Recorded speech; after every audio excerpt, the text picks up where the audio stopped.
Hello बेटा, आज करेंगे हम सहायक संधि बेटा। तो चलो शुरू करते हैं। देखो बेटा, भारत में सहायक संधि की नीति का प्रतिपादक लॉर्ड वेल्लेस्ली को माना जाता है। लॉर्ड वेल्लेस्ली ने भारत में ब्रिटिश प्रभुसत्ता की स्थापना हेतु सहायक संधि नीति को भारतीय राज्यों पर बलपूर्वक आरोपित किया था बेटा।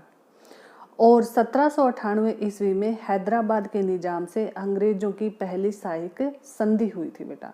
उसके बाद मैसूर, तंजौर, अवध, जोधपुर, जैतपुर, भरतपुर, बूंदी राज्यों में सहायक संधियां की गई बेटा। और सहायक संधि करने वाले राज्यों को कुछ शर्तें होती थी, वो स्वीकार करनी पड़ती थी बेटा। और वो शर्तें क्या थी, वो चलो शुरू कर देखते हैं बेटा। यहाँ पर पहली शर्त ये थी बेटा कि अपने क्षेत्र में निश्चित संख्या में ब्रिटिश सेना रखनी पड़ती थी। उस राज्य को ब्रिटिश सेना अपने क्षेत्र में रखनी पड़ती थी और जिसका सेनापति ब्रिटिश अधिकारियों के हाथों में होता था।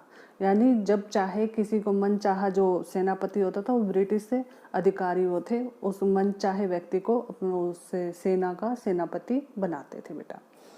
इसके व्यय के लिए संरक्षित राज्य को अपने राज्य का कुछ भाग अंग्रेजों को देना होता था और उस सेना पे जो जितना खर्चा आता था बेटा, उसका जो पूरा खर्च देने के लिए तो उस राज्य को जो सहायक संधि स्वीकार करता था, उस राज्य को अंग्रेजों को कुछ भाग देना होता था अपने राज्य का अंग्रेजों को। उस ब्रिटिश सेना पर रख रखाव पे जितना भी खर्चा आता था, उस खर्चे की भरपाई के लिए संरक्षित राज्य को कुछ भाग अपने राज्य का अंग्रेजों को देना होता था बेटा। दूसरा है बेटा, राज्य की विदेश नीति थी जो बेटा, वो अंग्रेजों के हाथ में थी। उस जो सहायक संधि स्वीकार करता था जो राज्य, उसकी विदेश नीति अंग्रेजों के हाथ में थी बेटा। राज्यों के जो आपसी संघर्ष होते थे उसमें अंग्रेज मध्यस्थता करते थे बेटा।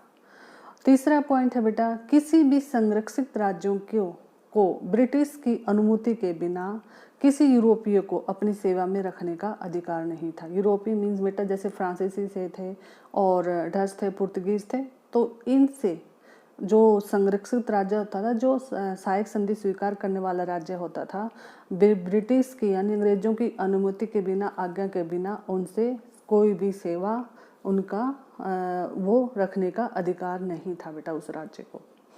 फोर्थ पॉइंट है बेटा, प्रत्येक संरक्षित राज्य के दरबार में एक ब्रिटिश रेजिडेंट रखा जाना था और जिसका कार्य यह देखना था कि सहायक संधि की शर्तों का पालन भली भांति हो रहा है या अथवा नहीं। तो ये कुछ शर्तें थी बेटा जो सहायक संधि स्वीकार करता था राज्य, उसको माननी पड़ती थी। तो इसका परिणाम क्या हुआ बेटा, जो सहायक संधि प्रथा अंग्रेजों के तो लाभप्रद हुई बेटा, लेकिन जो भारतीय राजाओं के लिए एक अभिशाप बन गई थी बेटा। ये थी सहायक संधि बेटा। आई होप बेटा समझ में आ गया होगा। थैंक यू बेटा।